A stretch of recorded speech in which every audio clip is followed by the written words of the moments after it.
Birinchi marta bu animeni ko'rdim, hayron qoldim. To'g'risi men 80, 90, 2000-yillarda tayyorlangan animelarni ko'p ko'rardim. Lekin hozirgi davrimizda bunaqangi yaxshi kачествоda anime olinadi deb tayyorlanadi deb hech o'ylamaganman to'g'risi. Ovoz berishlik, ssenariyning yozilishligi va bularni operatorskiy tarafdan, ya'ni animatorlar buni tayyorlashligi vashey meni lol qoldirdi. To'g'risi men bunaqangi качественный darajada hozirgi paytda animesini ko'raman deb o'ylamagandim to'g'risi. Syujetlari shunaqangi interesniki, shunaqangi qiziqarliki vashey ko'rishga arziydi-da. Bu reklama emas, men o'zimning fikrimni aytyapman. Yana boshqa anime ham bor, boshqa animelarni ham tavsiya qilgan bo'lardim. Lekin shularning ichida shuni qo'shib ketishligim menimcha to'g'riroq bo'ladi. Bu serialli anime hisoblanadi. Anime вообще dahshat. Vashi shikartoz. YouTube'dan bepul holatda ko'rsangiz bo'ladi, chunki YouTube originalsida ichida turibdi bu. YouTube'ga shunday ismini yozsangiz, men ismini pastga yozib qo'yaman. Pastdan описаниеdan o'qib, kopiya qilib tashlasangiz ham bo'ladi va rus tilida ham bemalol primoy ko'rsangiz bo'laveradi. Ya'ni 5-6 xilda YouTube originalsi bo'lganligi uchun ovozlari robot ovoz bermagan, realniy aktyorlar ovoz bergan, bemalol maza qilib ko'rsangiz bo'ladi. O'zbekchasi bormi? Men o'zbekchasini hech qachon ko'rmaganman bu animeni. O'zim rus tilida ko'rdim. Syujeti вообще интересный, да? Syujet fantastika, lekin слишком интересный tarafi shuki, ya'ni davlat ojiz qolishligida, o'zga sayyoraliklarning yonida ojiz qolishligi va o'zga sayyoraliklar yerga hujum qilmaydi bu yerda.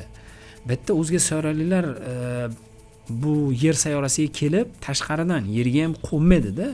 Почти atmosfera tepada turib, galaktikadan yaqin yerga yaqin kelib, yerdagi signallarga qo'shilib o'zini xabarini beradi. Ya'ni televideniyada ko'rib turgan yoki radio signallarga o'sha signal berib, biz shunaqamiz, yerdan mana uni istaymiz. Mana shu ma'danlar bo'ladi-ku, tabiiy ma'danlar, ko'mir, marvarit yoki oltin, shunga o'xshagan narsalarda kumushlar, ma'dan deydi, tabiiy ma'danlar, tabiiy boyliklarni istaydi. 1000 kiloga bitta egzarama beramiz deydi-da. Bu juda ajoyib narsa. Ya'ni egzarama shuna narsaki, mototsikl, velosiped yoki mashinani tushuning. Siz o'tirib o'zingiz ruchnoy boshqarasiz. O'tirib rulni o'ngga chapga burishligingiz, tezlashishingiz, sekinlashishingiz, yukingizni tashishligingiz mumkin. Mashinani har xil narsalarda ishlatishligingiz mumkin-da. Egzaramani ham xuddi shunaqa tushuning, faqat robot.